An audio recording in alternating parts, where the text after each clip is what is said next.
Professional suicide നടത്തിയ doctor ഹാരിസിനെതിരായ ചാട്ടൂളികൾ മൂർച്ച കൂട്ടി വരികയായിരുന്നു. അതിനിടയിലാണ് കോട്ടയം മെഡിക്കൽ കോളേജിലെ കെട്ടിടം തകർന്നു വീണ് ഒരു രോഗിയുടെ അമ്മ മരിച്ചത്. കോട്ടയത്ത് അവലോകന യോഗമായിരുന്നതിനാൽ ജില്ലയിലുണ്ടായിരുന്ന ആരോഗ്യമന്ത്രി വീണ ജോർജും ജില്ലയുടെ മന്ത്രി വി എൻ വാസവനും വൈകാതെ ഓടിയെത്തി. അപകടത്തിൽ തകർന്നു വീണ കെട്ടിടത്തിന് മുന്നിൽ വെച്ച് ഉറപ്പിച്ചു പറഞ്ഞു, നിസ്സാര പരിക്കുകളേറ്റ 3 പേർ, ഉപയോഗിക്കാത്ത കെട്ടിടം. 3 നിലയിൽ 3 വാർഡുകൾ പ്രവർത്തിച്ച കെട്ടിടത്തിലെ ഉപയോഗിക്കാത്ത ശുചിമുറി മാത്രം എന്ന മുറി വിവരം മന്ത്രിമാർ വിളമ്പുമ്പോൾ ആ കെട്ടിടാവശിഷ്ടങ്ങൾക്കിടയിൽ ശ്വാസം കിട്ടാതെ ഒരു ജീവൻ പിടയുന്നുണ്ടായിരുന്നു. ഭാര്യയെ കാണാനില്ല എന്ന വിശ്രുതൻ എന്ന ആളുടെ ശബ്ദരേഖ റിപ്പോർട്ടർ നൽകുമ്പോഴും ആ വഴിക്കൊരു അന്വേഷണം നടന്നില്ല.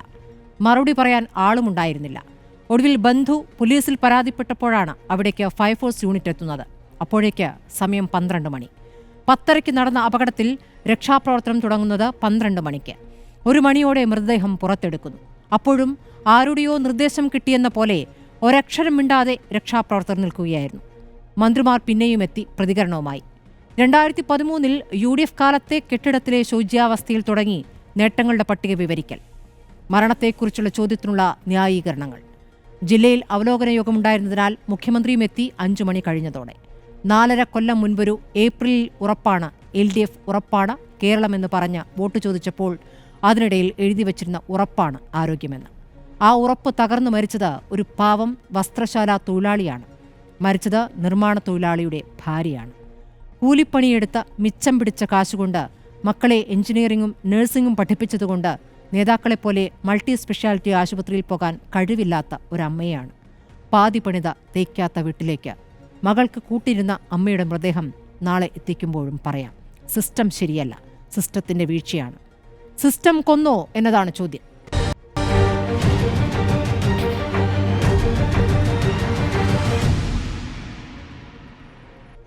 ഡോക്ടർ ഷിജു ഖാൻ CPM പ്രതിനിധി, advocate Najma Thabshira youth league പ്രതിനിധി, അഡ്വക്കേറ്റ് ശങ്കു ടി ദാസ് BJP പ്രതിനിധി, ശോഭ ബൈസ്റ്റാൻഡർ എന്നിവരാണ് ചർച്ചയിൽ പങ്കെടുക്കുന്നത്. ആദ്യം ഞാൻ CPM പ്രതിനിധിയിലേക്ക് പോകുന്നു. ഡോക്ടർ ഷിജു ഖാൻ, ബിന്ദു എന്ന വീട്ടമ്മയുടെ മരണത്തിന് ഉത്തരവാദി ആരാണ്?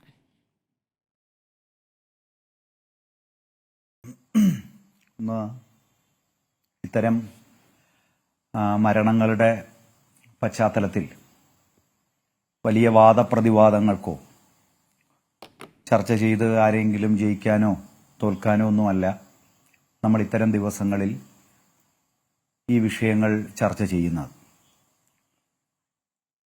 പോരായ്മ സിസ്റ്റത്തിന് സംഭവിച്ചാലും ഉദ്യോഗസ്ഥർക്ക് സംഭവിച്ചാലും വ്യക്തികൾക്ക് സംഭവിച്ചാലും ആ പോരായ്മയായി കണ്ടുകൊണ്ട് തന്നെ നമുക്ക്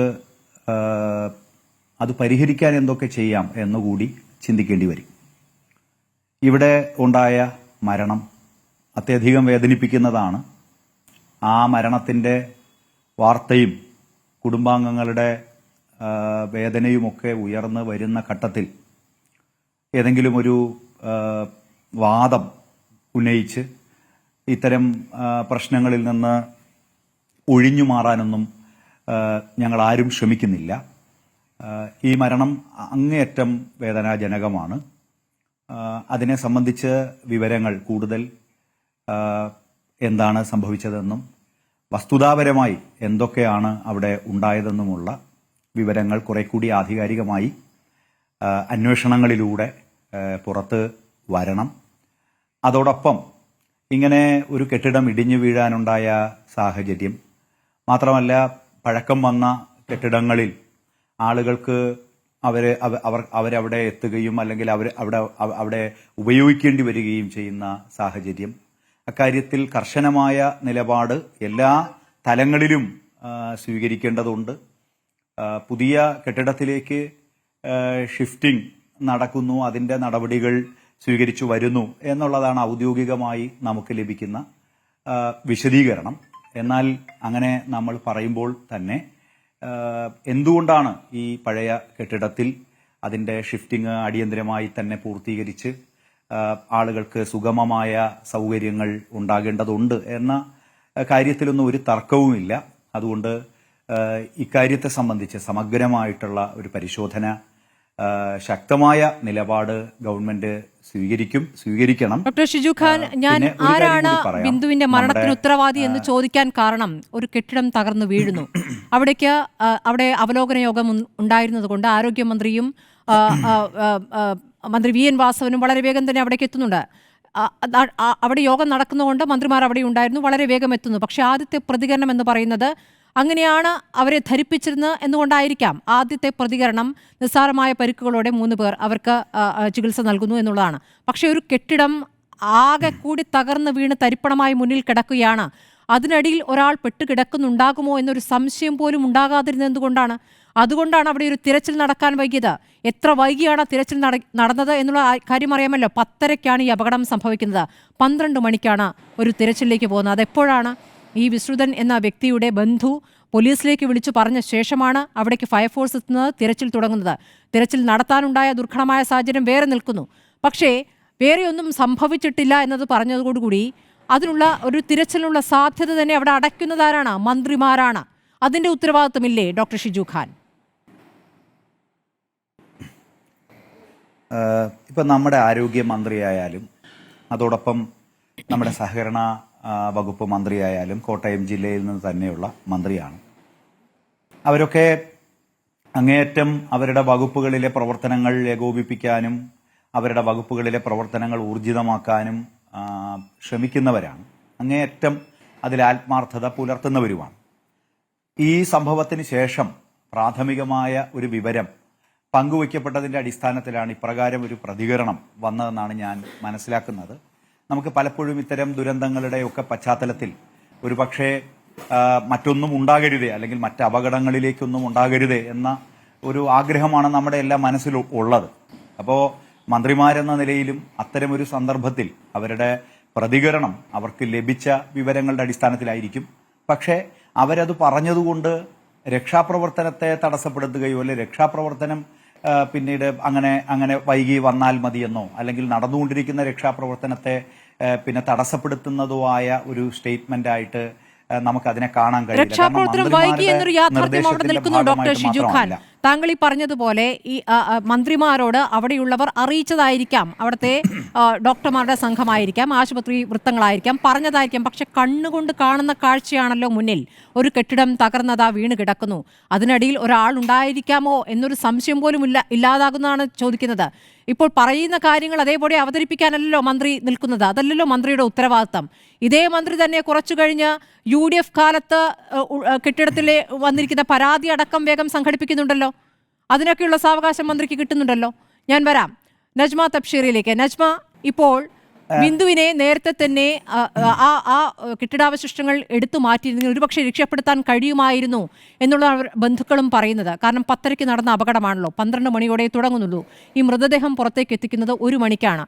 അത് മൃതദേഹമാണോ ജീവനോടെയുള്ള ദേഹമാണോ എന്ന് ആർക്കും അറിയില്ലായിരുന്നു, പറയാൻ ഒരാളുണ്ടായിട്ടില്ല. അവിടെ ഈ തിരച്ചിൽ നടത്തുന്ന രക്ഷാപ്രവർത്തകർ അക്ഷരം വേണ്ടിയിട്ടില്ല. മാധ്യമങ്ങൾ നാലുപാടും ചോദിക്കുന്നുണ്ട്, അവർക്ക് ജീവനുണ്ടോ, ആരാണ് അവർ, ബിന്ദുവാണോ? ബിന്ദു എന്നൊരു വ്യക്തിയെ കാണാനില്ല എന്ന് ഞങ്ങൾക്ക് വിവരം ലഭിക്കുന്നുണ്ട്. ഈ ഭർത്താവിൻ്റെ ശബ്ദരേഖ ഞങ്ങൾ കൊടുക്കുന്നുണ്ടായിരുന്നു, വളരെ മുൻപ് തന്നെ കൊടുക്കുന്നുണ്ടായിരുന്നു.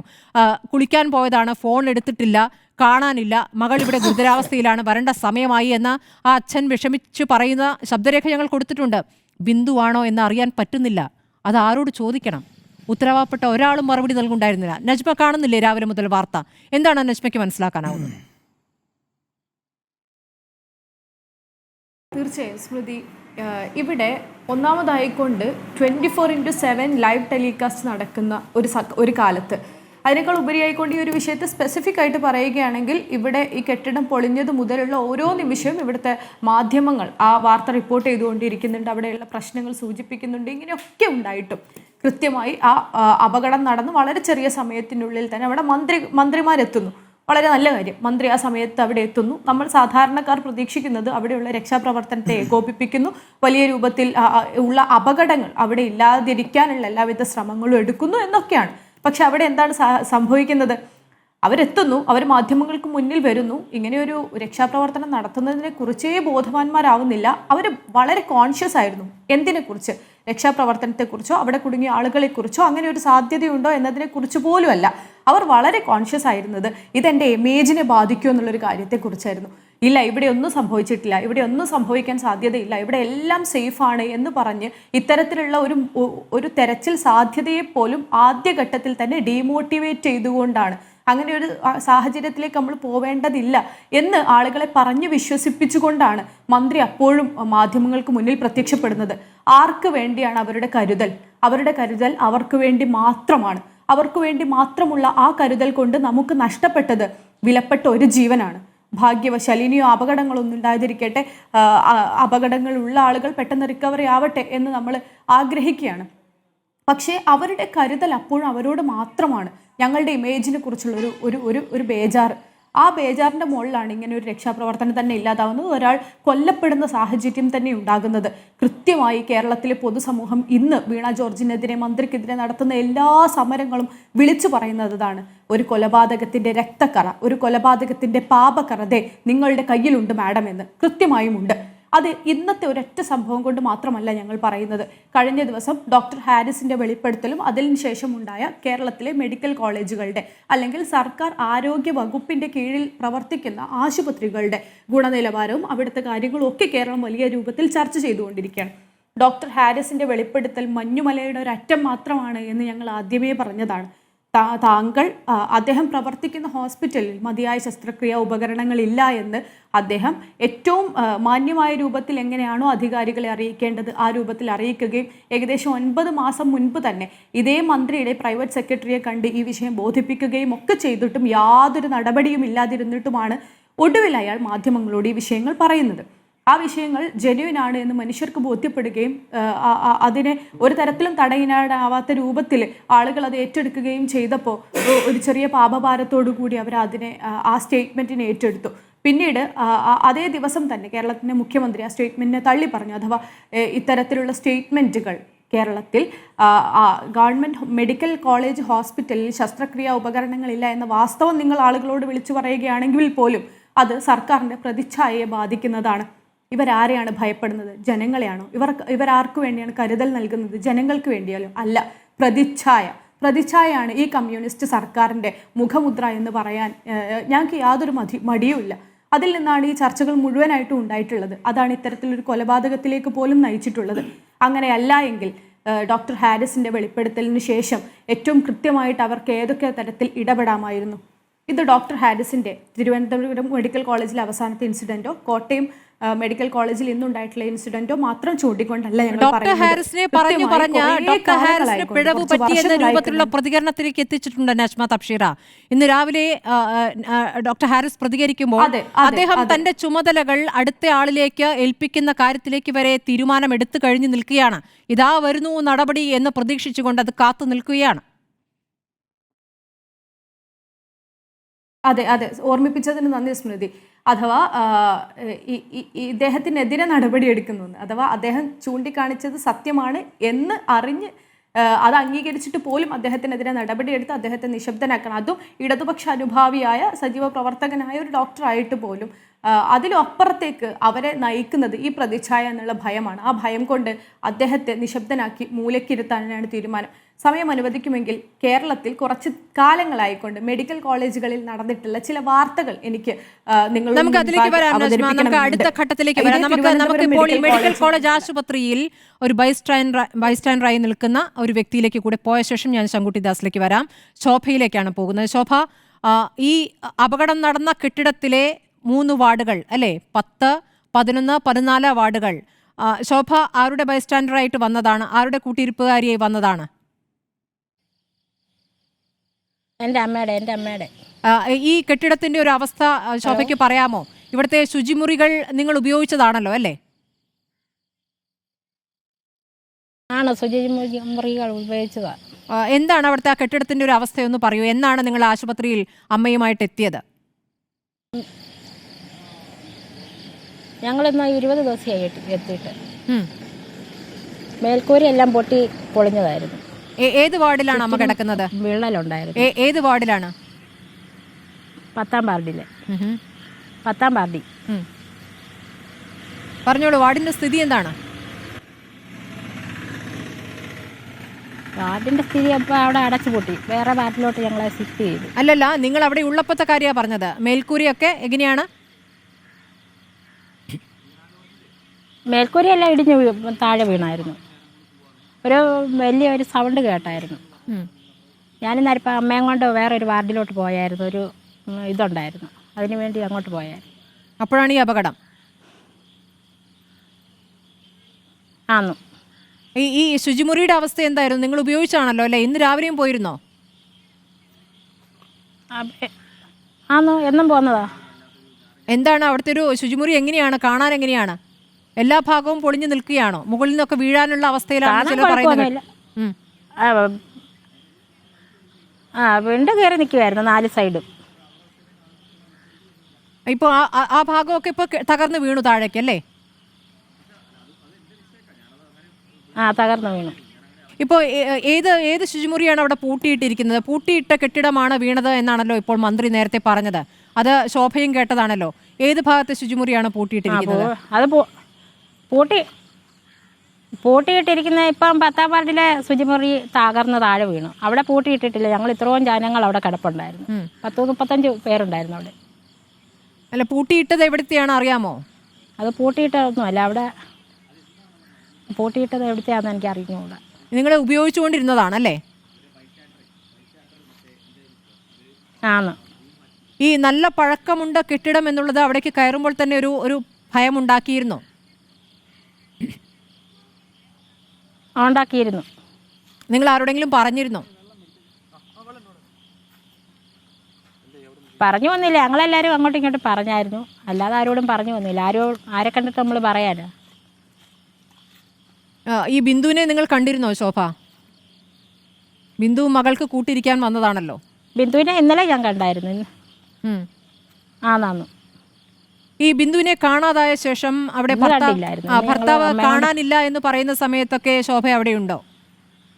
പോയിട്ട് കാണാനില്ല എന്ന് പറയുമ്പോൾ ഞാനിന്നേരപ്പം അവിടെ ഇല്ലായിരുന്നു.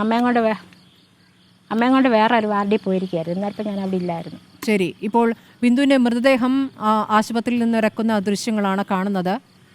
ആശുപത്രിയിൽ തന്നെ മോർച്ചറിയിലേക്ക് മാറ്റുന്നു എന്ന് വേണം മനസ്സിലാക്കാൻ. നാളെ രാവിലെയാണ് വീട്ടിലേക്ക് മൃതദേഹം കൊണ്ടുപോവുക. ശങ്കുട്ടിദാസ്, ഇപ്പോൾ മറ്റൊരു ബൈസ്റ്റാൻഡറായ ശോഭ പറയുന്ന കേട്ടല്ലോ. ഇപ്പോൾ പൂട്ടിയിട്ടിരുന്ന കെട്ടിടമാണ് തകർന്നു വീണത്. ഉപയോഗിക്കാത്തൊരു കെട്ടിടം തകർന്നു വീണു. ബാക്കിയുള്ളവർക്ക് അവിടെ അത് വഴി പോയ അപ്പുറത്തൊരു കഫറ്റീരിയ ഉണ്ട്, അവിടേക്ക് നടന്നു പോയ 3 പേർക്ക് നേരിയ പരിക്ക്. ഇതാണ് മന്ത്രിക്ക് ബോധ്യമായത്, മന്ത്രി അവിടെ പറഞ്ഞത്. അപ്പോൾ മുന്നിലിരിക്കുന്ന ഒരു കാഴ്ച എന്നുള്ളത് തകർന്ന് തരിപ്പണമായൊരു കെട്ടിടം അങ്ങനെ ആകെ വീണ് കിടക്കുന്നതാണ്. അതിനടിയിൽ ഒരാൾ പെട്ടിട്ടുണ്ടാകുമോ എന്ന് പ്രാഥമികമായി തോന്നുന്ന ഒരു സംശയമുണ്ടല്ലോ. ആ സംശയം മന്ത്രിക്ക് തോന്നിയില്ല എന്നുള്ളതാണ്. എന്താണോ അവിടെ നിന്ന് പറയുന്നത് അത് വിവരിക്കലാണോ ഒരു മന്ത്രിയുടെ ഉത്തരവാദിത്തം എന്നുള്ള ചോദ്യമുണ്ട്. നേരത്തെ ഡോക്ടർ ഹാരിസിൻ്റെ കാര്യത്തിൽ നമ്മൾ കണ്ടതാണ്, ഇപ്പോൾ ഈ അപകടത്തിൽ നമ്മൾ കാണുകയാണ്. അതിനുശേഷം നടത്തിയ വാർത്താ സമ്മേളനവും ശങ്കുട്ടിദാസ് കണ്ടിരിക്കും. വളരെ വേഗം തന്നെ 2013 അതായത് UDF ഭരണകാലത്ത് ഈ കെട്ടിടത്തിലുണ്ടായിരുന്ന കുഴപ്പം സംബന്ധിച്ച് വന്ന പരാതി, അതിനുശേഷം എന്തൊക്കെ കാര്യങ്ങൾ ചെയ്തു, എത്ര വർഷം അതിൽ ഒരു കാര്യവും ഉണ്ടാകാതിരുന്നു. ശങ്കുട്ടിദാസ് പ്രതികരിക്കണം ഈ വിഷയത്തിൽ.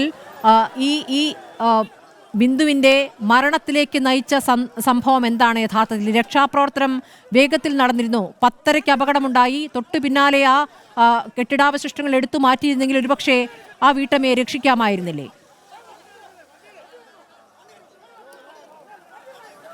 തീർച്ചയായിട്ടും ഒരിക്കലും സംഭവിക്കാൻ പാടില്ലാത്ത ഏറ്റവും ദൗർഭാഗ്യകരമായിട്ടുള്ള ഒരു സംഭവമാണ് ഇന്ന് കേരളത്തിൽ ഉണ്ടായിട്ടുള്ളത്.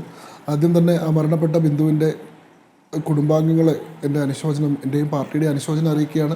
അവരോടൊപ്പമാണ് നമ്മുടെ എല്ലാവരുടെയും ചിന്തകളും മനസ്സും എന്ന് അറിയിക്കുകയാണ്. കേരളത്തെ സംബന്ധിച്ചിടത്തോളം ഏറ്റവും ദുഃഖകരമായിട്ടുള്ളൊരു സംഭവമാണ്, ഒരിക്കലും സംഭവിക്കാൻ പാടാത്തൊരു സംഭവമാണ്.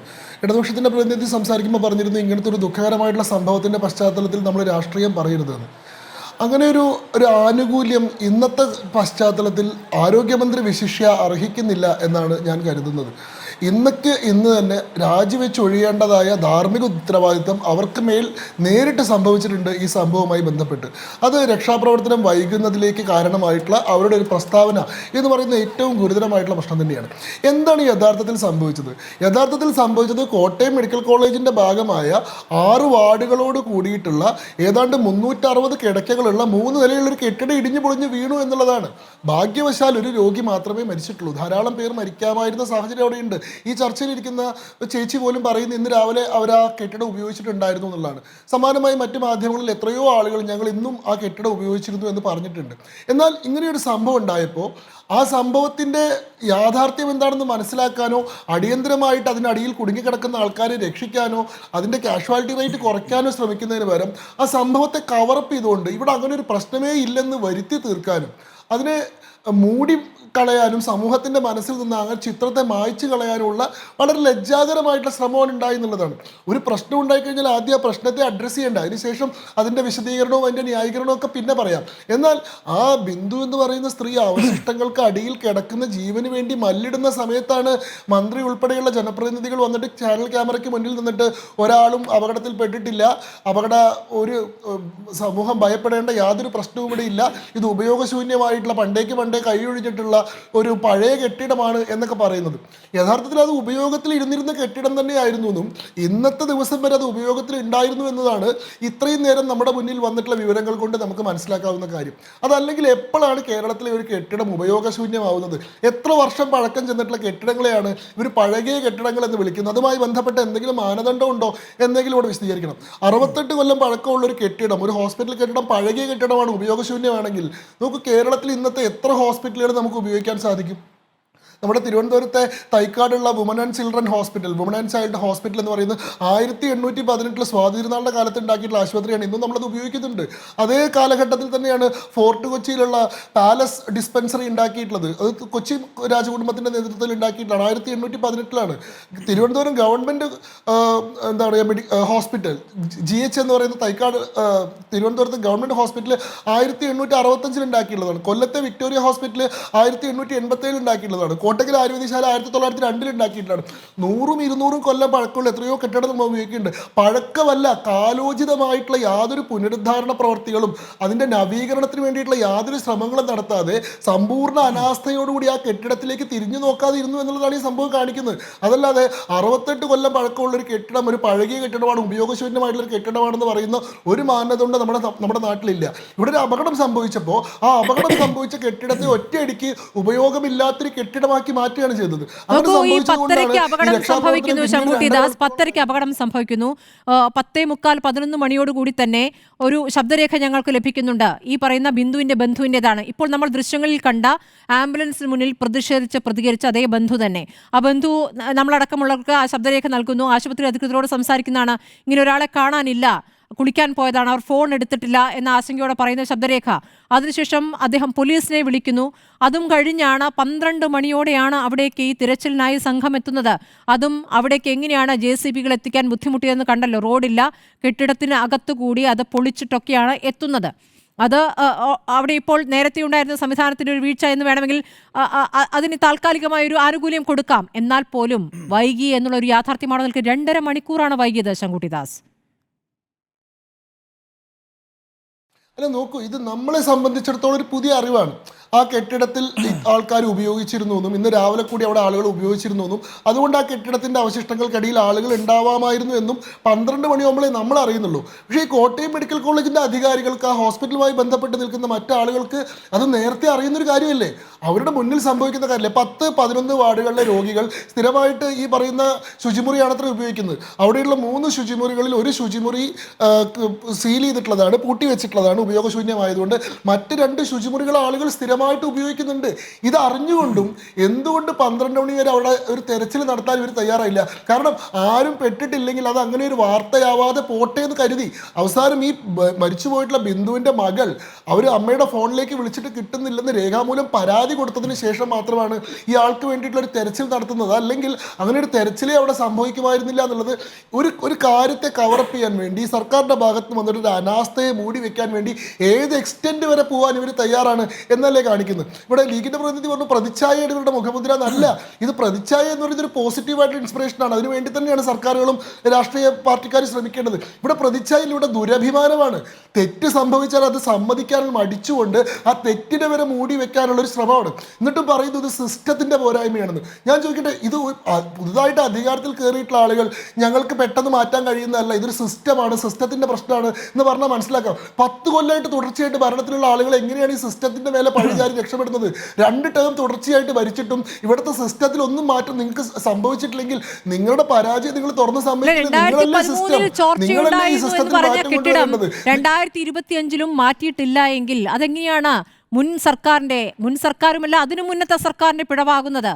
9ാമത്തെ വർഷം പൂർത്തിയാവുകയാണ്, 10ലേക്ക് കടക്കുകയാണ്. എങ്ങനെയാണത് അങ്ങനെ വിശദീകരിക്കപ്പെടാൻ കാര്യമുണ്ടല്ലോ. ഞങ്ങളിതാ പുതിയ കെട്ടിടം തയ്യാറാക്കിയിരിക്കുന്നു, അതിൽ 10 അല്ല 14 തിയേറ്ററുകളുണ്ട് എന്നുള്ള വീരവാദം മുഴക്കേണ്ട ദിവസമാണോ ഇന്നും പറയുന്നത് അതാണ്. അതുകൊണ്ടാണ് ഇതിൽ രാഷ്ട്രീയമുണ്ട്, രാഷ്ട്രീയ പ്രതികരണമാണ് നടത്തുന്നതെന്ന് മനസ്സിലാക്കാനാകുന്നത്. നോക്കൂ, നമുക്ക് സാമാന്യ ബുദ്ധി കൊണ്ട് മനസ്സിലാവുന്ന ചില കാര്യങ്ങളുണ്ട്. ഒരു കെട്ടിടം അപകടാവസ്ഥയിലാണ്, അത് പൊളിച്ചു നീക്കാൻ തീരുമാനിച്ചിട്ടുണ്ടെങ്കിൽ ആദ്യം ചെയ്യുന്ന കാര്യം ആ കെട്ടിടം ബാരിക്കേഡ് ചെയ്യുന്നുള്ളതാണ്. അങ്ങനെ ബാരിക്കേഡ് ചെയ്താൽ പിന്നീട് ഒരു രോഗിയെ പോലും, ഒരു രോഗിയുടെ കൂട്ടിരിപ്പുകാരെ പോലും അങ്ങോട്ട് കടക്കാൻ സമ്മതിക്കില്ല. രോഗികളും രോഗിയുടെ കൂട്ടിരിപ്പുകാരും സ്ഥിരമായിട്ട് ഉപയോഗിക്കുന്ന ഒരു കെട്ടിടം പൊളിച്ചു നീക്കാൻ തീരുമാനിച്ചായിരുന്നു എന്ന് റെട്രോസ്പെക്റ്റീവായിട്ട് ഇവർ അപകടത്തിന് ശേഷം പറയുമ്പോൾ അതിന് എന്ത് വിശ്വാസ്യതയാണുള്ളത്?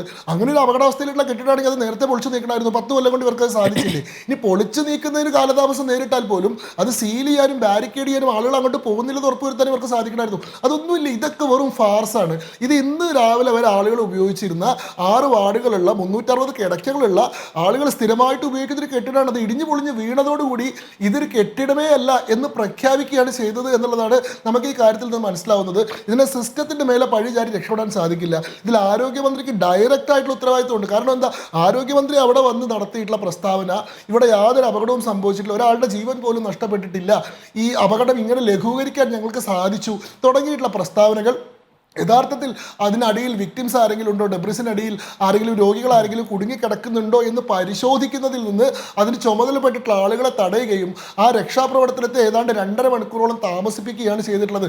ഇതിപ്പോൾ ഒരു രോഗി ആയിപ്പോയി എന്നുള്ളത് നമ്മുടെ ഭാഗ്യം കൊണ്ടാണ്, ദൈവാധീനം കൊണ്ടാണ്. 1-ൽ കൂടുതൽ രോഗികളും ആവാമായിരുന്നു. അപ്പോൾ എന്ത് ന്യായീകരണമാണ് ഇവർ പറയുക? ഇപ്പോൾ ഒരാളല്ലേ മരിച്ചുള്ളൂ എന്നുള്ള ന്യായീകരണത്തിലേക്കാണ്.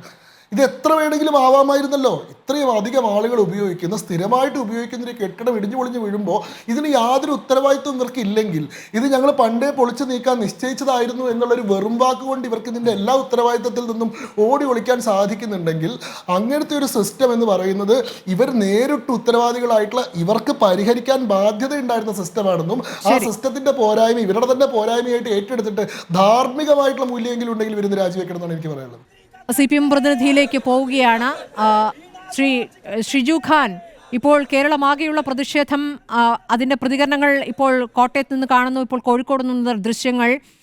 മന്ത്രിമാർക്ക് പ്രതികരിക്കുന്നതിൽ പിഴവ് പറ്റി എന്ന് ഈ ഘട്ടത്തിൽ സമ്മതിക്കുന്നുണ്ടോ? കാരണം ഇതിനൊരു രാഷ്ട്രീയമായി കാണാതെ ഒരു മരണം സംഭവിച്ചു, അതിൻ്റെ വീഴ്ച വേഗം പരിശോധിക്കുക എന്നതിലേക്ക് കടക്കുന്നതിന് മുമ്പ് 2013 തന്നെ കുഴപ്പമുണ്ടായിരുന്ന കെട്ടിടം, അത് 2016 വരെ ഒന്നും ചെയ്തില്ല എന്നും 2016 ശേഷമാണ് കാര്യങ്ങളൊക്കെ ചെയ്തു തുടങ്ങിയത് എന്നുമുള്ള വിശദീകരണം നടത്തേണ്ട ദിവസമായിരുന്നോ ഇന്ന്? അല്ല സ്മൃതി, ഞാനിവിടെ ചർച്ചയുടെ തുടക്കത്തിൽ നമ്മൾ സാധാരണ ചില വിഷയങ്ങളിൽ നടത്തുന്നത് പോലുള്ള ഒരു വാദപ്രതിവാദങ്ങളുടെ പ്രശ്നമല്ല ഇത്.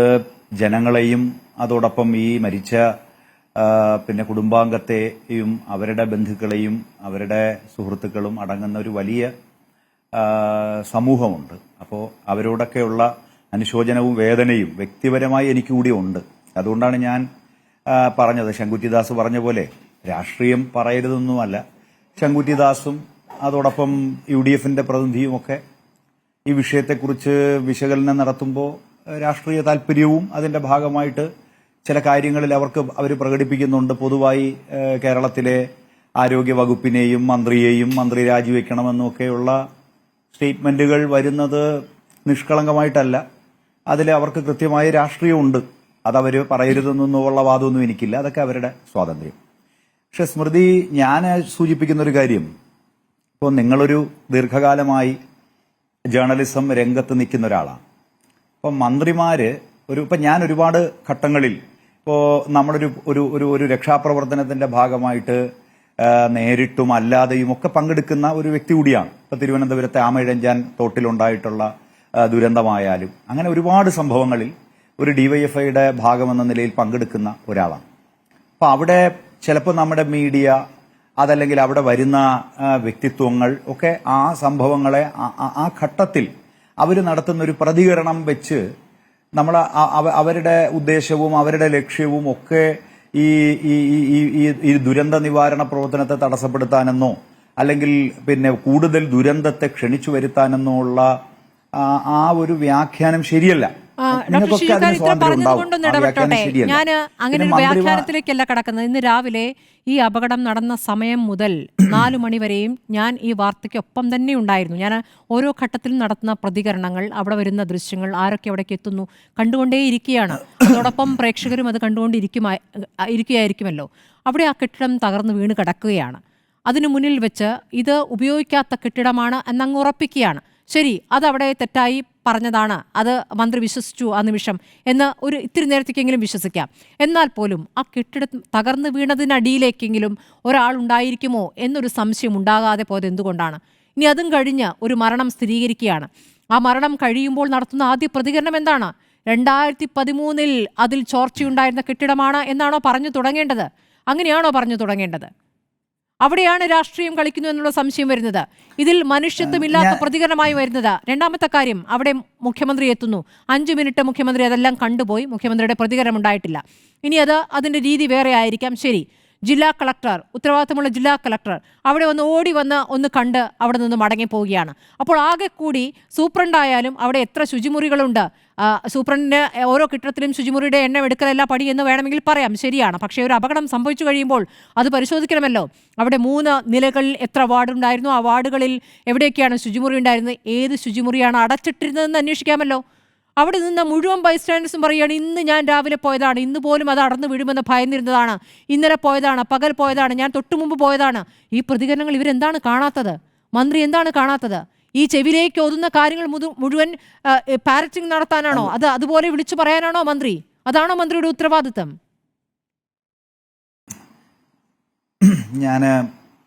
ഞാൻ ഒരു കാര്യം പറയാം. ഇപ്പം മന്ത്രിമാരെ ടാർഗറ്റ് ചെയ്തുകൊണ്ടോ അല്ലെങ്കിൽ മന്ത്രിമാരുടെ ഒരു സ്റ്റേറ്റ്മെന്റിന്റെ ഭാഗം അവരാ ഘട്ടത്തിൽ പ്രതികരിച്ചൊരു കാര്യത്തെ എടുത്തുകൊണ്ടോ നമ്മൾ അങ്ങനെ ഉള്ള ടെക്നിക്കലായ കാര്യങ്ങളാണോ സ്മൃതി ഈ വിഷയത്തിന്റെ ഒരു ഗൗരവം മനസ്സിലാക്കുമ്പോൾ നമ്മൾ കാണേണ്ടത്? ഞാൻ നിങ്ങൾ ഇടപെട്ടതുകൊണ്ടാണ്. നിങ്ങൾ പലവട്ടം മന്ത്രിമാരുടെ സ്റ്റേറ്റ്മെന്റുകൾ ഞാൻ നേരത്തേക്കെങ്കിലും വിശ്വസിക്കാം. എന്നാൽ പോലും ആ കെട്ടിടം തകർന്നു വീണതിനടിയിലേക്കെങ്കിലും ഒരാളുണ്ടായിരിക്കുമോ എന്നൊരു സംശയം ഉണ്ടാകാതെ പോയത് എന്തുകൊണ്ടാണ്? ഇനി അതും കഴിഞ്ഞ് ഒരു മരണം സ്ഥിരീകരിക്കുകയാണ്. ആ മരണം കഴിയുമ്പോൾ നടത്തുന്ന ആദ്യ പ്രതികരണം എന്താണ്? 2013 അതിൽ ചോർച്ചയുണ്ടായിരുന്ന കെട്ടിടമാണ് എന്നാണോ പറഞ്ഞു തുടങ്ങേണ്ടത്? അങ്ങനെയാണോ പറഞ്ഞു തുടങ്ങേണ്ടത്? അവിടെയാണ് രാഷ്ട്രീയം കളിക്കുന്നു എന്നുള്ള സംശയം വരുന്നത്. ഇതിൽ മനുഷ്യത്വമില്ലാത്ത പ്രതികരണമായി വരുന്നത്. രണ്ടാമത്തെ കാര്യം, അവിടെ മുഖ്യമന്ത്രി എത്തുന്നു. 5 മിനിറ്റ് മുഖ്യമന്ത്രി അതെല്ലാം കണ്ടുപോയി. മുഖ്യമന്ത്രിയുടെ പ്രതികരണം ഉണ്ടായിട്ടില്ല. ഇനി അതിൻ്റെ രീതി വേറെ ആയിരിക്കാം. ശരി, ജില്ലാ കളക്ടർ, ഉത്തരവാദിത്തമുള്ള ജില്ലാ കളക്ടർ അവിടെ ഓടി വന്ന് ഒന്ന് കണ്ട് അവിടെ നിന്ന് മടങ്ങിപ്പോവുകയാണ്. അപ്പോൾ ആകെ കൂടി സൂപ്രണ്ടായാലും അവിടെ എത്ര ശുചിമുറികളുണ്ട്, സൂപ്രണ്ടിന് ഓരോ കെട്ടിടത്തിലും ശുചിമുറിയുടെ എണ്ണം എടുക്കലല്ല പടി എന്ന് വേണമെങ്കിൽ പറയാം, ശരിയാണ്. പക്ഷേ ഒരു അപകടം സംഭവിച്ചു കഴിയുമ്പോൾ അത് പരിശോധിക്കണമല്ലോ. അവിടെ 3 നിലകളിൽ എത്ര വാർഡുണ്ടായിരുന്നു, ആ വാർഡുകളിൽ എവിടെയൊക്കെയാണ് ശുചിമുറി ഉണ്ടായിരുന്നത്, ഏത് ശുചിമുറിയാണ് അടച്ചിട്ടിരുന്നതെന്ന് അന്വേഷിക്കാമല്ലോ. അവിടെ നിന്ന് മുഴുവൻ ബൈസ്റ്റാൻഡേഴ്സും പറയുകയാണ്, ഇന്ന് ഞാൻ രാവിലെ പോയതാണ്, ഇന്ന് പോലും അത് അടർന്നു വീഴുമെന്ന് ഭയന്നിരുന്നതാണ്, ഇന്നലെ പോയതാണ്, പകൽ പോയതാണ്, ഞാൻ തൊട്ടുമുമ്പ് പോയതാണ്. ഈ പ്രതികരണങ്ങൾ ഇവരെന്താണ് കാണാത്തത്? മന്ത്രി എന്താണ് കാണാത്തത്? ഈ ചെവിയിലേക്ക് ഒതുന്ന കാര്യങ്ങൾ മുഴുവൻ പാരറ്റിംഗ് നടത്താനാണോ? അതുപോലെ വിളിച്ചു പറയാനാണോ മന്ത്രി? അതാണോ മന്ത്രിയുടെ ഉത്തരവാദിത്തം?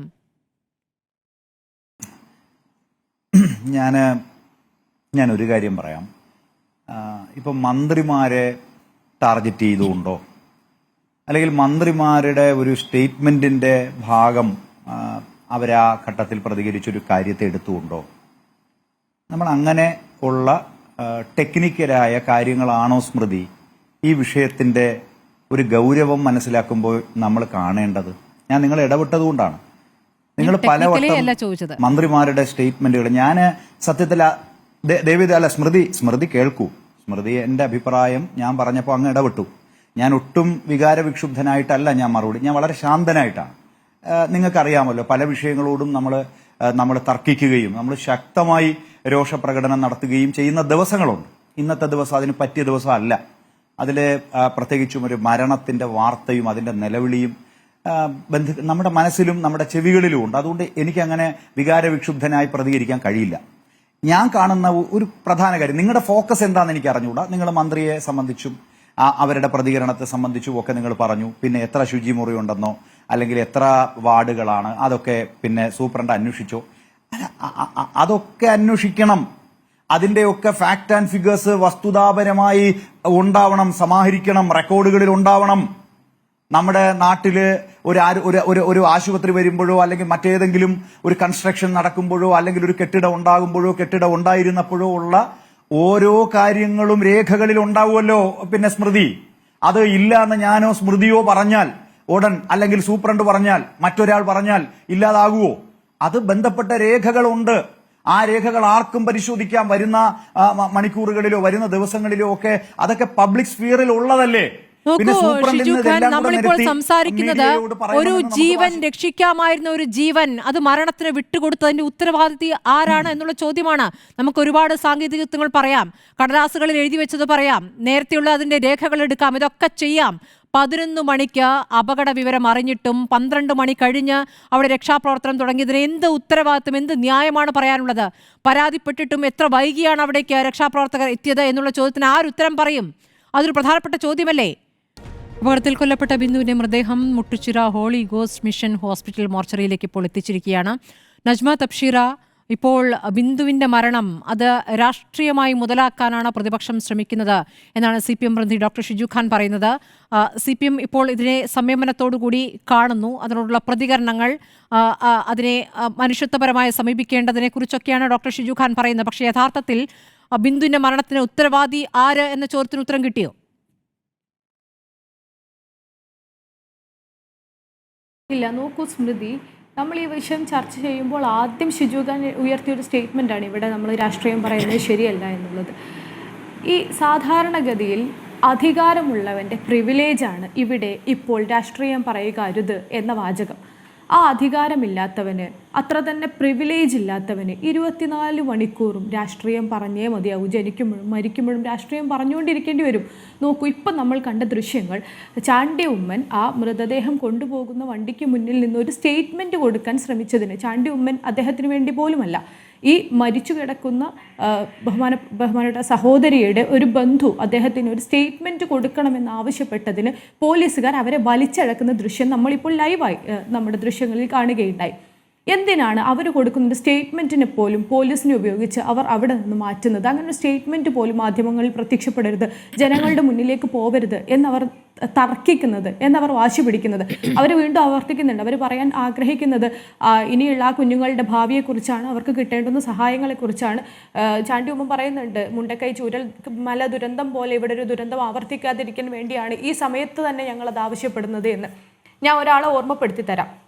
ഇതുപോലെ കോഴിക്കോട് മെഡിക്കൽ കോളേജിൻ്റെ അനാസ്ഥയിൽ വലിയ ദുരന്തം സംഭവിച്ച ഒരു സ്ത്രീ, ഹർഷീന എന്ന് പറയുന്ന യുവതി, പ്രസവത്തിനായി മെഡിക്കൽ കോളേജിൽ പോവുകയും പ്രസവം കഴിഞ്ഞ് വരുമ്പോൾ വയറ്റിൽ ഒരു കത്രിക ഫ്രീ ആയി കിട്ടുകയും ചെയ്ത ഒരു സ്ത്രീ. അവരുടെ വയറ്റിലുള്ള കത്രിക ആര് തുന്നിക്കൂട്ടി വെച്ചതാണ് എന്ന ചോദ്യത്തിന് ഇന്നേ വരെ ഒരു കൃത്യമായ മറുപടി അവർ കൊടുക്കുന്നില്ല. ഇത് ഞങ്ങളുടേതല്ല എന്ന് കൈയൊഴിയുക മാത്രമാണ് ഓരോ ആശുപത്രി അധികൃതരും ചെയ്തത്.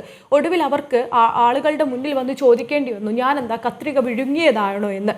അങ്ങനെയുള്ള ഒരു സ്ത്രീ 2023 ഈ സംഭവം ഉണ്ടായി. 2025 വരെയായി, ഈ വർഷം വരെ വലിയ സമരങ്ങൾ ചെയ്തു.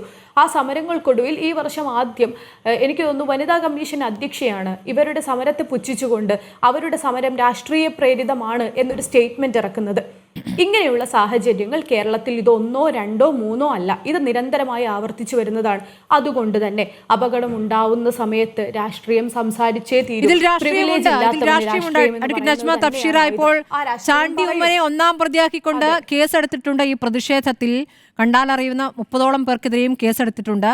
ആംബുലൻസിന്റെ വഴി തടസ്സപ്പെടുത്തി എന്നാണ് പറയുന്നത്. കാരണം ആംബുലൻസിന് മുന്നിൽ പ്രതികരിച്ചത് യഥാർത്ഥത്തിൽ ബിന്ദുവിന്റെ ബന്ധുവാണ്. ആ പ്രതികരണം നമ്മൾ കണ്ടതാണ്. ആ കുടുംബത്തിന് സർക്കാർ ഉറപ്പു നൽകേണ്ട കാര്യങ്ങളെക്കുറിച്ച്. കാരണം ആ കുടുംബത്തെ സർക്കാരിന്റെ ആരും കണ്ടിട്ടില്ല, ഈ മരണശേഷവും ആരും കണ്ടിട്ടില്ല. അതുകൊണ്ട് ആ ആവശ്യങ്ങൾ ഉന്നയിച്ചാണ് ആ ബന്ധു വന്നത്. അതെ അതെ അതെ അവിശ്വസനീയമാണ് സത്യം പറഞ്ഞാൽ കേരളത്തിൽ ഇപ്പോൾ നടക്കുന്ന കാര്യങ്ങൾ ഓരോന്നും. ഇത്ര വലിയ പ്രതിഷേധം ഉണ്ടായിട്ടും ഇത്ര വലിയ വിഷയങ്ങൾ ഉണ്ടായിട്ടും ഇവരെവിടെ നിന്നാണ് ആളുകളെ തെറ്റിദ്ധരിപ്പിക്കാൻ ശ്രമിച്ചുകൊണ്ടിരിക്കുന്നത്? നേരത്തെ സ്മൃതി സൂചിപ്പിച്ചതുപോലെ കൃത്യമായ ശ്രദ്ധയുണ്ടായിരുന്നുവെങ്കിൽ ഒഴിവാക്കാമായിരുന്നു. ഒരു മരണത്തെക്കുറിച്ചാണ് ഇന്ന് നമ്മൾ ചർച്ച ചെയ്യുന്നത്. അവരുടെ കുടുംബത്തെക്കുറിച്ചോ അവരെക്കുറിച്ചോ നമുക്കോ വേവലാതി ഇല്ലാഞ്ഞിട്ടല്ല. നമ്മളെല്ലാവരും വലിയ വിഷമത്തിൽ തന്നെയാണ് ഇത്തരം ഒരു വാർത്തയെ സമീപിച്ചുകൊണ്ടിരിക്കുന്നത്. പക്ഷേ അവിടെ രാഷ്ട്രീയം പറയാൻ പാടില്ല എന്ന ഇവരുടെ സ്ഥിരം ചാട്ടുളി ഉണ്ടല്ലോ, അതിവിടെ എടുക്കാൻ ശ്രമിക്കേണ്ട. അതിന് സൗകര്യമില്ല.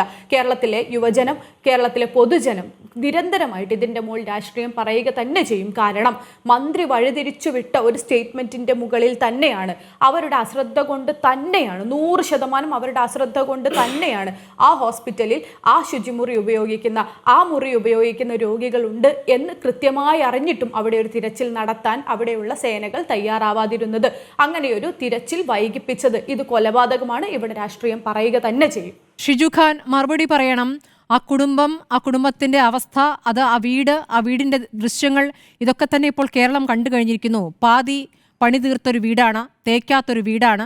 അമ്മയും അച്ഛനും തൊഴിലാളികളാണ്. അതിൽ അമ്മയാണ് ഇപ്പോൾ ആ കുട്ടികൾക്ക് നഷ്ടമായിരിക്കുന്നത്. അതിൽ മകൾക്ക് ജോലി കൊടുക്കണം, ചികിത്സയ്ക്കുള്ള, ഓപ്പറേഷനുള്ള തുക സർക്കാരിന്റെ ഭാഗത്ത് നിന്ന് നൽകണം. ആ നഷ്ടപരിഹാരം ആ രൂപത്തിലാണ് നൽകേണ്ടത് എന്നൊരു ബന്ധു പ്രതികരിക്കാനായി ആംബുലൻസിന് മുന്നിലേക്ക് വന്ന സമയത്താണ് അവിടെ ഒരു വേറെ രൂപത്തിലുള്ള പ്രതിഷേധമായത്. പോലീസ് അതിനെ തടയുന്ന അടക്കമുള്ള കാര്യങ്ങളിലേക്ക് നീങ്ങിയത്. അത് ആരാണ് പറയുന്നത്, എന്താണ് പറയുന്നത് എന്നൊന്ന് കേൾക്കാനുള്ള ഒരു സാവകാശം അത് വേണ്ടതായിരുന്നില്ലേ? അല്ല, ഒരു സംഘർഷ സാഹചര്യവും അതോടൊപ്പം ഇത്തരം പ്രതിഷേധങ്ങളൊക്കെ ഉണ്ടാകുമ്പോൾ ലോ ആൻഡ് ഓർഡർ കൈകാര്യം ചെയ്യുന്ന പോലീസും അതിന്റെ സംവിധാനങ്ങളുമൊക്കെ അവരുടേതായ നടപടികൾ സ്വീകരിക്കും. നമ്മളൊക്കെ ഒരുപാട് സമരങ്ങളിൽ പങ്കെടുത്തിട്ടുള്ളവരാണ്. അതാണ് അതിനെ സംബന്ധിച്ച് ഇപ്പോൾ എന്താണ് സംഭവിച്ചതെന്നൊന്നും പറയുക നമുക്ക് എളുപ്പമല്ല. പക്ഷെ ഇവിടെ ഞാൻ പറഞ്ഞത് നിങ്ങളാരും രാഷ്ട്രീയം പറയരുതെന്നല്ല ഞാൻ പറഞ്ഞത്. എന്റെ സ്റ്റേറ്റ്മെന്റ് അങ്ങനെയല്ല. എന്റെ സ്റ്റേറ്റ്മെന്റ് ഇന്നത്തെ ദിവസം കുറച്ചുകൂടി നമ്മൾ ഈ മരണത്തിന്റെ ഒരു വേദനയുടെ പശ്ചാത്തലത്തിലാണ് വ്യക്തിപരമായി ഞാൻ ഇരിക്കുന്നത്. അതുകൊണ്ട് സാധാരണ ദിവസങ്ങളിലെ ഏറ്റുമുട്ടലുകളും വാദപ്രതിവാദങ്ങളും ഇന്ന് എളുപ്പമല്ല എന്നാണ് ഞാൻ പറഞ്ഞത്. നിങ്ങൾ രാഷ്ട്രീയം തന്നെ പറയുമല്ലോ. ബിജെപിയും കോൺഗ്രസും കോട്ടയത്തുണ്ടായിട്ടും അല്ല ഷിജുഖാന് സമയം ഞാൻ തരും, ഉറപ്പ് തരുന്നു, സമയം തരും. ഷിജുഖാനോട് തന്നെയാണ് ചോദ്യം. അല്ല, അവിടെ ഉണ്ടായിട്ടും എന്തുകൊണ്ട് മന്ത്രിമാരിൽ ആരും തന്നെ ഈ അമ്മ നഷ്ടപ്പെട്ട കുടുംബത്തെ ഒന്ന് കണ്ടില്ല? ആദ്യം ചെയ്യേണ്ട കാര്യമല്ലേ? എന്തുകൊണ്ട് കണ്ടില്ല? എന്തുകൊണ്ട് ഈ ഉറപ്പുകൾ നൽകിയില്ല? അതുകൊണ്ടല്ലേ ആംബുലൻസിന് മുന്നിലേക്ക് ബന്ധുവിന് വരേണ്ടി വന്നത്? പറയൂ. ഒന്ന് സ്മൃതിക്കറിയാം, നിങ്ങൾ ചോദിക്കുന്ന ഏത് ചോദ്യത്തിനും എത്ര സമയം ദീർഘമായ ചർച്ചയാണെങ്കിലും ഞാൻ മറുപടി പറഞ്ഞിട്ടേ പോവുള്ളൂ. ഞാൻ പറയുന്നത് ഇപ്പൊ അവിടെ മന്ത്രിമാർ വന്നു. ഇപ്പൊ നിങ്ങളുടെ അവതരണത്തിലും പൊതുവായ ഒരു കാര്യത്തിലും മന്ത്രിമാർ വന്നു. മന്ത്രിമാർ അവിടെ ഉണ്ടായിരുന്നു എന്ന് നിങ്ങൾ പറഞ്ഞു. പരിപാടികളുടെ ഇടയിൽ മന്ത്രിമാർ വന്നു, മുഖ്യമന്ത്രി എത്തുന്നു, 2 മന്ത്രിമാർ വരുന്നു. അപ്പൊ അവര് നടത്തുന്ന പ്രതികരണങ്ങളെ ഉപയോഗിച്ചുകൊണ്ടും അതുകൊണ്ട് മന്ത്രിമാരുടെ ഭാഗത്തു നിന്നുള്ള അശ്രദ്ധയുണ്ടായി എന്നൊക്കെ UDF പ്രതിനിധി എന്തൊക്കെയാണ് വിളിച്ചു പറയുന്നത്? മന്ത്രിമാർ വന്നില്ലേ, അതിന്റെ അടിസ്ഥാനത്തിലുള്ള രക്ഷാപ്രവർത്തനങ്ങൾ ഊർജിതമാക്കുകയും ചെയ്തു. അതിപ്പോ നിങ്ങൾ നിഷേധിച്ചാൽ ഇന്ന് രാത്രി ഇത് വിശദീകരിച്ച് നിങ്ങളെ ആരെയും ബോധ്യപ്പെടുത്താൻ കഴിയില്ല. മന്ത്രിമാർ അവിടെ പെട്ടെന്ന് തന്നെ തിരച്ചിൽ നടത്താൻ മന്ത്രിയുടെ ഒരു വാചകം മതിയായിരുന്നു. ആകെ 3 പേർക്ക് നിസ്സാര പരിക്കേ ഉള്ളൂ, വേറെ ഒന്നും പറ്റിയിട്ടില്ല എന്ന് മന്ത്രി പറഞ്ഞതോടെ അവിടെ ആ വഴി അടയുകയാണ്. അങ്ങനെ തിരച്ചിൽ എന്നൊരു ആലോചനയിലേക്ക് കടക്കുന്നില്ല. അല്ലല്ല മന്ത്രി അതൊക്കെ നിങ്ങൾ ദുർവ്യാഖ്യാനം ചെയ്തുകൊണ്ടും നിങ്ങൾ മന്ത്രിയോടുള്ള വ്യക്തിപരമായ വ്യക്തിപരമായ പ്രശ്നം നമുക്ക് എന്ത് വ്യക്തിപരമായ പ്രശ്നം? അല്ല ദയവ് ഇത് കേൾക്കൂ. അല്ലല്ല, ഞാൻ പിൻവലിക്കണമെന്നുള്ളത് സ്മൃതി അല്ല തീരുമാനിക്കുന്നത്. നമ്മളൊരു മരണത്തെക്കുറിച്ച് സംസാരിക്കുമ്പോൾ സർക്കാരിന്റെ വീഴ്ചയെക്കുറിച്ച് സംസാരിക്കുമ്പോൾ ഞാൻ പിൻവലിക്കുന്നില്ല. ഞാൻ ആ സ്റ്റേറ്റ്മെന്റ് അതങ്ങ് വിശദീകരിക്കണം. ഞാൻ അതങ്ങ് ആ വിശദീകരിക്കണം. സ്റ്റേറ്റ്മെന്റിൽ ഊന്നി നിൽക്കുകയാണ്. അതങ്ങ് വിശദീകരിക്കണം. അതങ്ങ് UDF ഉം വിശദീകരിക്കണം. അതങ്ങ് വിശദീകരിക്കണം. BJP-യും UDF അല്ല വിശദീകരിച്ചിട്ടേ പോവുള്ളൂ. നിങ്ങൾ ഇടപെടല്ലേ? നിങ്ങൾ ഈ ചർച്ച നീട്ടണം. വിശദീകരിച്ചിട്ടേ ഞാൻ പോവുള്ളൂ. UDF-ഉം BJP-യും കഴിഞ്ഞ കുറച്ചു കാലമായി കേരളത്തിലെ ആരോഗ്യമന്ത്രിയെ വ്യക്തിപരമായി തേജോവധം ചെയ്യാനും ആക്ഷേപിക്കാനും നടത്തുന്ന പ്രവർത്തനങ്ങളുണ്ട്. ആ നടത്തുന്ന പ്രവർത്തനങ്ങൾ ഞാൻ എന്തിനെ പിൻവലിക്കണം? ഞാൻ ആ സ്റ്റേറ്റ്മെന്റിൽ ഊന്നി നിൽക്കുന്നു. രണ്ടാമത്തെ കാര്യം, നിങ്ങൾ ഞാൻ പറഞ്ഞു സാങ്കേതികമാണെന്ന്. അത് നിങ്ങൾ അത് അഡ്മിറ്റ് ചെയ്തിട്ടില്ല. ആ വാചകങ്ങൾ എടുത്തുകൊണ്ട് ആണോ ഒരു ഡിസാസ്റ്ററിനെ നിങ്ങൾ വിലയിരുത്തേണ്ടത്? ഞാൻ ഉറപ്പിച്ചു പറയാം, എത്ര ദുരന്ത നിവാരണ പ്രവർത്തനങ്ങളിൽ ഞങ്ങളൊക്കെ ഇടപെട്ടിട്ടുണ്ട്. അവിടെ MLA-മാർ വരും, അവിടെ മന്ത്രിമാർ വരും, അവരുടെ പ്രതികരണങ്ങൾ വരും.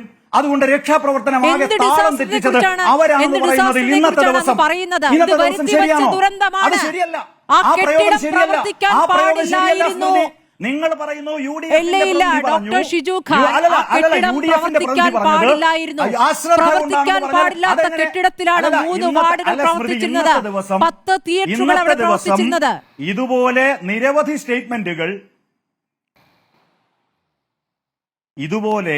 ഇതുപോലുള്ള ദിവസങ്ങളിൽ നമ്മൾ അതിവൈകാരികമായി പറയുന്ന വാക്കുകൾ, നമ്മുടെ ആങ്കർമാരും നമ്മുടെ ജേർണലിസ്റ്റുകളും പറയുന്ന വാക്കുകൾ, വസ്തുതകൾ പുറത്തു വരുമ്പോൾ അവർക്ക് പിൻവലിക്കേണ്ടി വരും. നിങ്ങൾ പിൻവലിക്കാനുള്ള ഒരു വസ്തുതയും ഇവിടെയില്ല. നിങ്ങൾ മന്ത്രിയെ ടാർഗറ്റ് ചെയ്യുന്നു, മന്ത്രിമാരെ ടാർഗറ്റ് ചെയ്യുന്നു. രോഗികൾ പറഞ്ഞതാണ്. വേറെ ഒന്നും എടുക്കണ്ട ഡോക്ടർ ഷിജു ഖാൻ. അവിടെ രോഗികളുടെ കൂട്ടിരിപ്പിന് വന്നിരുന്ന പാവപ്പെട്ട സ്ത്രീകളുടെ പ്രതികരണം എടുത്താൽ മതിയെന്നേ നിങ്ങൾ. വേറെ ഒന്നും എടുക്കണ്ട. ആ ആശുപത്രിയിൽ ചികിത്സയ്ക്ക് എത്തുന്ന ദരിദ്രരായ ആളുകളുടെ പ്രതികരണം നിങ്ങൾ ഒന്ന് കേട്ടാൽ മതി. ഡോക്ടർ ഷിജു ഖാൻ, നിങ്ങൾ പ്രതിപക്ഷത്തായിരുന്നെങ്കിൽ ഇന്നിവിടെ പ്രതിഷേധം ഉണ്ടാകുമായിരുന്നില്ലേ? നിങ്ങളായിരുന്നു പ്രതിപക്ഷത്തായിരുന്നെങ്കിൽ കേരളത്തിൽ നിങ്ങൾ പ്രതിഷേധം നടത്തുമായിരുന്നില്ലേ? മന്ത്രിയുടെ ചോദ്യം മാത്രം ചോദിച്ചാൽ പോരാ. അല്ല സ്മൃതി, ചോദ്യങ്ങൾ ഞാനൊന്ന് പറയട്ടെ. ഞാൻ ഇവിടെ ചിന്തിക്കുന്ന കാര്യം എന്താ? സ്മൃതി ഇപ്പോഴും ഭാഷാ പ്രയോഗത്തിന്റെ വിഷയം. ഞാൻ ഭാഷാ പ്രയോഗത്തെ കുറിച്ച് അല്ല ചിന്തിക്കുന്നത്. ഞാൻ ചിന്തിക്കുന്നത് 30/5/2025 അവിടെ നിന്ന് മാറ്റാൻ ഇത് ഷിഫ്റ്റ് ചെയ്യാൻ തീരുമാനിച്ചിട്ട് എന്തുകൊണ്ടാണ് അത് ഇത്രയും ദിവസം ആയിപ്പോയത്? എന്റെ സംശയങ്ങളാണ്. നിങ്ങൾ ഇപ്പോഴും ഭാഷാ പ്രയോഗത്തിൽ ഊന്നിക്കോ. ഞാൻ ആലോചിക്കുന്നത് പുതിയ കെട്ടിടം അവിടെ വന്നല്ലോ, ആ കെട്ടിടത്തിലേക്ക് നമുക്ക് സമയബന്ധിതമായി എന്തെങ്കിലും ഒരു കാലതാമസം വന്നത് അത് മന്ത്രിയുടെ കുറ്റത്തിൽ നിങ്ങൾ എങ്ങനെ ചാരും? അത് നിങ്ങൾ ഗവൺമെന്റിന്റെ തലയിൽ എങ്ങനെ ചാരും? ആ ഹോസ്പിറ്റലും ആ മെഡിക്കൽ കോളേജ് അധികൃതരുടെ ഭാഗത്ത് നിന്ന് വീഴ്ച ഉണ്ടായിട്ടുണ്ടോ? ചർച്ച ചെയ്യാനേ. അത് നമുക്കത് പരിശോധിക്കാം. അവിടെ ഒരു കെട്ടിടം പൊളിഞ്ഞു വീണു ഇല്ല എന്നാരെങ്കിലും പറഞ്ഞോ? ഞാൻ പറഞ്ഞോ? അവിടെ അരുതാത്തത് സംഭവിച്ചു എന്നല്ലേ ഞാനും പറഞ്ഞത്? അനുശോചനമല്ലേ ഞാനും പറഞ്ഞത്? ദൗർഭാഗ്യം എന്നല്ലേ ഞാൻ പറഞ്ഞത്? പാവപ്പെട്ടവര് തന്നെയാണ്. അവരവിടെ പോകുമ്പോ കേരളത്തിൽ എല്ലായിടത്തും സുരക്ഷ വേണം. നമ്മുടെ എല്ലാ ആശുപത്രികളും ഇങ്ങനെയല്ല, മെഡിക്കൽ കോളേജുകൾ ഇങ്ങനെയല്ല. വലിയ മാറ്റം കേരളത്തിൽ ഉണ്ടായി. എന്നിട്ടും കോട്ടയത്ത് ഇത് സംഭവിച്ചത് എന്തുകൊണ്ട്? അന്വേഷിക്കണം, സമഗ്രമായി അന്വേഷിക്കണം. സംഭവിക്കാൻ കെട്ടിടങ്ങളുണ്ട് ഡോക്ടർ ഷിജു ഖാൻ. കോട്ടയത്ത് ഇനിയും സംഭവിക്കാൻ കെട്ടിടങ്ങളുണ്ട്. അവിടുത്തെ ഹോസ്റ്റൽ കെട്ടിടം, ഇതുപോലെ പഴകിയ കെട്ടിടം നാളെ മറിഞ്ഞു വീണേക്കാം എന്നുള്ള ആശങ്ക അവിടുത്തെ വിദ്യാർത്ഥികൾ പ്രകടിപ്പിക്കുന്നുണ്ട്.